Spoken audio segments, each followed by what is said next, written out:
Each day, thousands of motorists travel along the A548 Flintshire Coast Road. Adjacent to the village of Ffynongroew is this curious footbridge, which crosses the railway line. If you've ever been one of those motorists, then perhaps like me, you have wondered where the bridge goes to. One day I stopped, parked up, and went on a mini exploration to find out.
Turns out it's a bit of a bridge to nowhere.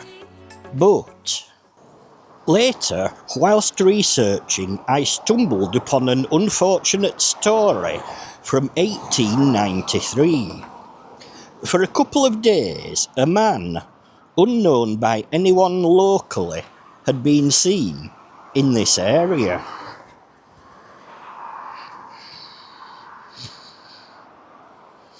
I stumbled upon an article in the 29th of June 1893 edition of the Flintshire Observer Mining Journal and General Advertiser.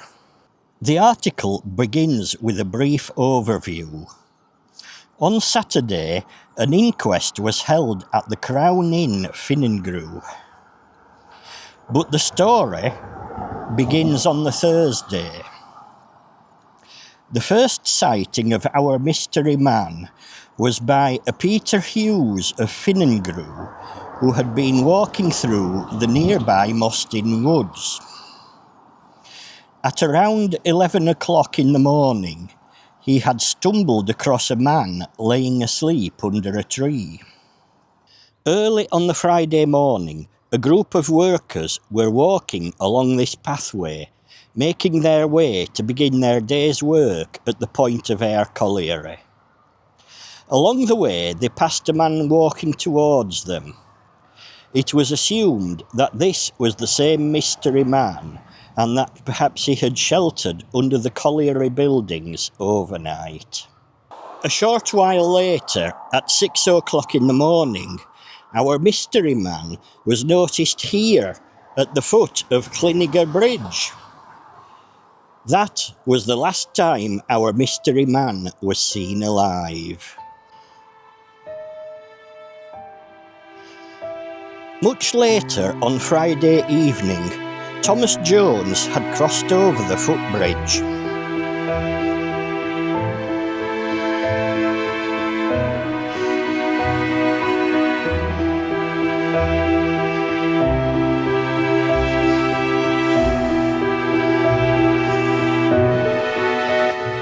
His attention was called to an unusual object on the sandy mud flats, some 150 metres away. He went for a closer look and found it to be the body of a dead man.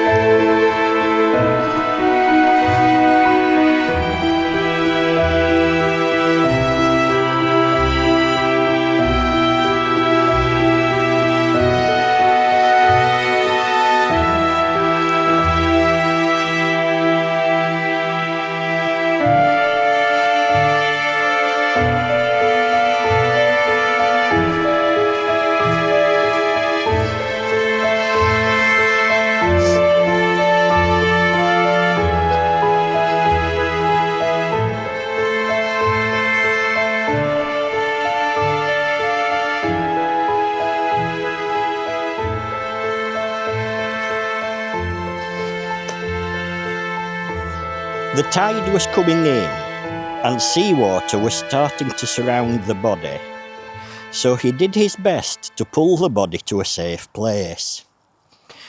He then sent for the police, and the body was removed to Ffynongroew Farm on Garth Lane.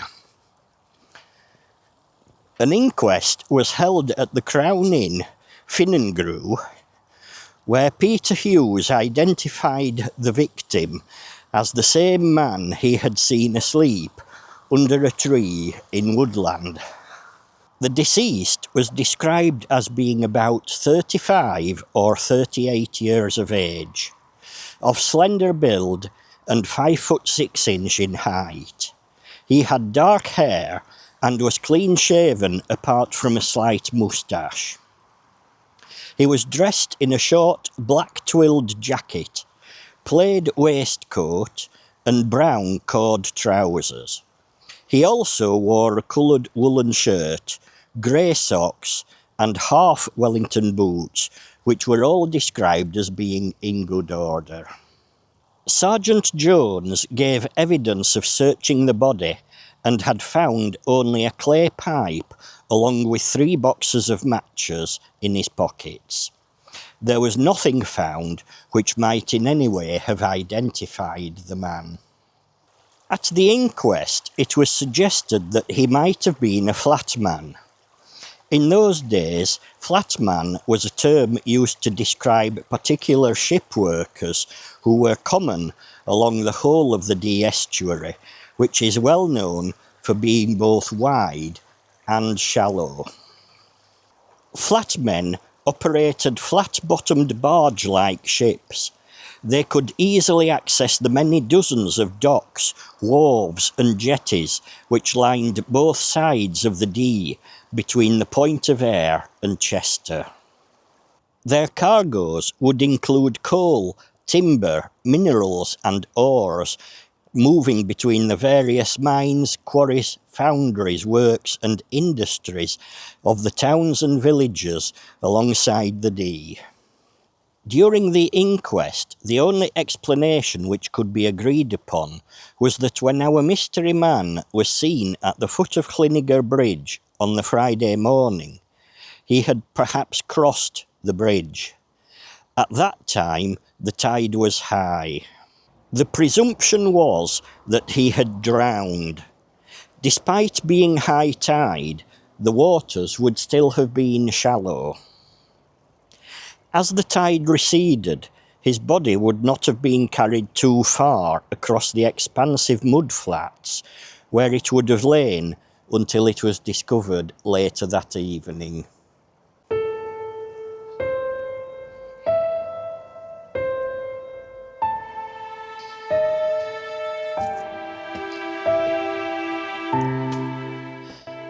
The inquest was closed, with the jury returning a verdict of found drowned.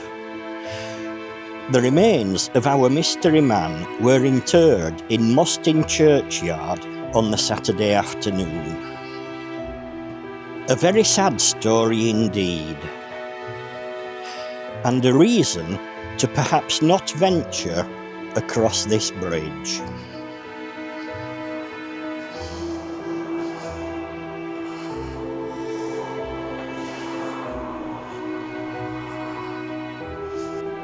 Researching this has been difficult. All I have to go on is the one newspaper article. If you are local and you know more about this mystery man or his story, please do let us know in the comments below. I'd be more than happy to make a follow-up to this story.